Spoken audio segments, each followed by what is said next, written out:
सारे। देखो मेवात के अंदर सबसे ज्यादा एक जो सबसे बड़ी यूनियन है वो है ड्राइवर यूनियन, ट्रक यूनियन। उनका कार्य यही है। अब उनका कार्य ये है, बड़ी चीज क्या बहन, किस गाड़ी को पकड़ते आपको ये बता देता हूं। जिसने मंथली तोड़ दी उसको पकड़ कर पीटेंगे, और आप क्या मान लो हो उसको मतलब थाने में ले गए, थाने में ले जाने के बाद उसका कुछ होता है कि उसको जेल में डाल दिया या कुछ? 95% केसों में ऐसा नहीं होता। वो इनके पास से नहीं छूटता तो वहां जाके छूट जाता है। तीसरे दिन वो गाड़ी फिर भरे पावे, क्योंकि उन लोगों का एक काम है। अब कई बात कहते हैं, मेरे को ऐसे टारगेट किया जाता है, मुसलमान ना खाई इसी मुसलमान कहाँ काटते हैं। एक कड़वा सच बताता हूं, रिसर्च करना कभी, कत्ल खाने खुलवाए किसने मेवात के अंदर? ये बीजेपी में ही खुले, बीजेपी राज्य में बूचड़ खाने जो हैं। हाँ, इसको छोड़ दो, पहले वाले जो भी सरकार रही होगी उन्हीं ने खुलवाए ना, सरकारी लाइसेंस है ना, खुलवाने वाली सरकार है। तो गाय काटने वाले मेवाती कैसे हो गए? मैं हाल की बातें बता दूंगा, आप रोने लग जाओगे। ये हालात हैं, मेरे को भी ये लगा मेवाती गाय काटते होंगे। मैं मेवात के अंदर गया, वहां की जो सब्जी मंडियां हैं, वहां के जो रोड, वहां के जो चौक, वहां तो गायें घूम रही है। मेवाती खुट्टे पे गायें पालते हैं, सबके घरों में गायें हैं ज्यादातर। अब मेरे दिमाग में एक बात आई, ये गायें पालते हैं तो ये गायें को काटते क्यों हैं? बहन जी इस बात को थोड़ा आप समझोगे। आप वहां पे जो कत्ल खाने हैं उनके लाइसेंस सरकार ने दिए हैं। सरकार भारत देश के अंदर जो गाय का बीफ जिसको बोलते हैं उसको एक्सपोर्ट करती है। हिंदुस्तान 2014 से पहले 14वें नंबर पर बीफ एक्सपर्ट था। इस वक्त हिंदुस्तान की जो स्थिति है, जब गायों की सरकार आई, गौ माता के नाम पर सरकार आई, दूसरे नंबर पे भारत आता है गाय का मीट सप्लाई करने में। और हमारे साहब जो हैं, हमारे मालिक जो हैं इस वक्त सरकार को चलाने वाले, वो अभी गल्फ जो कतर के देश जिनको बोलते हैं वहां गए, वहां एक नई चीज साइन करके आए हैं कि हिंदुस्तान से गाय का जितना मीट आता था उससे 3 गुना ज्यादा आया करेगा। यानी कि आने वाले 1 साल के या 1.5 साल के अंदर हो सकता है हिंदुस्तान एक तरफा पहले नंबर पर होगा गाय का मीट सप्लाई करने में। फिर आप गाय के ऊपर दोहरी राजनीति क्यों करते हो? दूसरी बात, मेवात के अंदर इस वक्त 8 नए गौ हत्या खुल के तैयार हो चुके हैं, 22 खुलन लाग रहे हैं, 30 गौ हत्या पर कार्य चालू है, जिनका लाइसेंस किसने दिया है? हाल ही की सरकार ने। और सरकार ही अपनी रैलियों के अंदर क्या बातें बोलती है? गौओं को बचाओ। किन से बचाओ?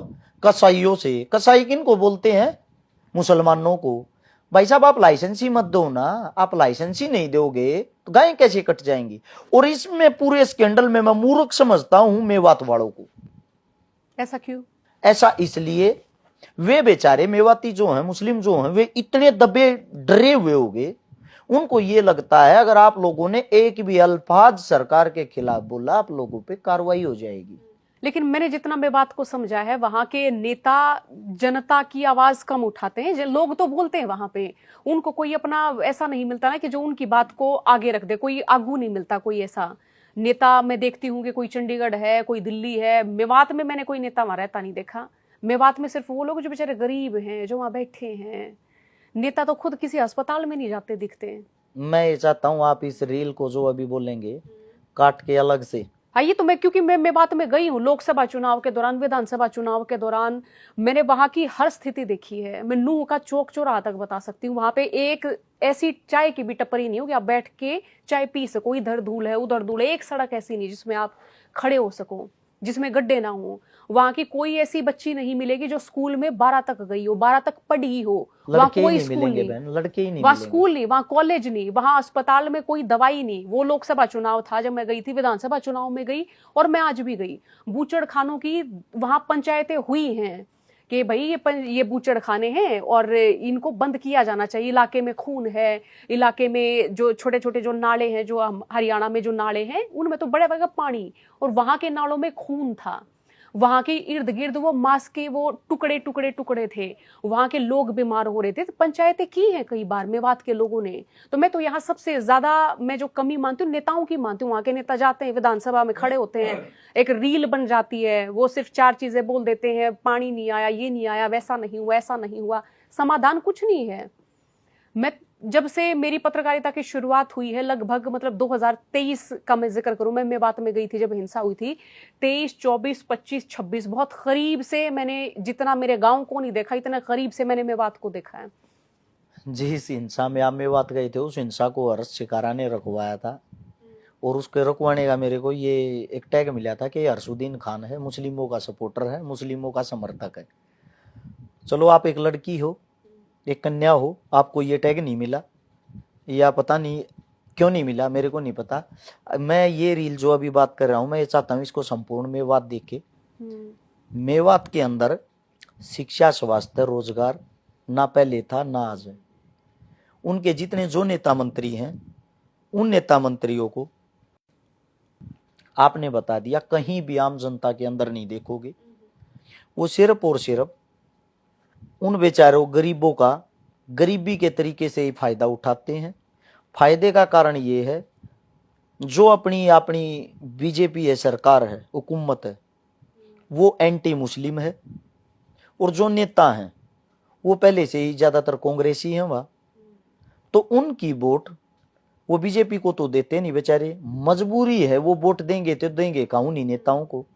और उन नेताओं को एक बात का पता है, बिना कुछ करे जब तुम्हारे को वोटें मिल रही हैं तो तुम्हें क्या जरूरत है कुछ भी करने की, किसी भी प्रकार का संघर्ष करने की। अब मेवात के अंदर मेवाती वो खून है, जिस वक्त बाबर खानवा के अंदर महाराणा सांगाजी जो थे उसके साथ 1527 में युद्ध कर रहा था, जिस युद्ध को जबरदस्ती हिंदू मुस्लिम का एक टैग दिया जाता, तमगा दिया जाता है। एक हकीम खान सूर मेवाती थे, बाबा हकीम खान, वो महाराणा सांगा की सेनापति का, यानी कि हिंदुओं की जो सेना थी उसका सेनापति बनके और डट के सबसे पहले अपनी शहादत दी थी, सबसे आगे अपनी शहादत दी थी। और अपने साथ में लगभग 5000 मेवातियों की टीम लेके गया था, जिन्होंने अपने देश की, अपनी मातृभूमि के लिए शहादत दे दी। उसी बाबा हसीन खां मेवाती के नाम पे मेवात पहचाना जाता है, मेवात की पहचान है। और उसी मेवात को आज के वक्त के अज्ञानी मूर्ख गालियां देते हैं।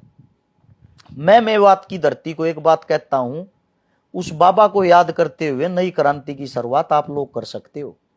आप लोग इकट्ठे हो, एक पंचायत रखो मेवात के अंदर, जिस पंचायत के अंदर किसी भी नेता मंत्री को शामिल मत करो, और सरकार से एक विनती करो, एक आग्रह करो खुले मन से कि जो 30 कत्ल खाने नए खुलन लाग रहे हैं, इन सब पे या तो सरकार ताला लगाए, वरना मेवाती ताला लगाएगा।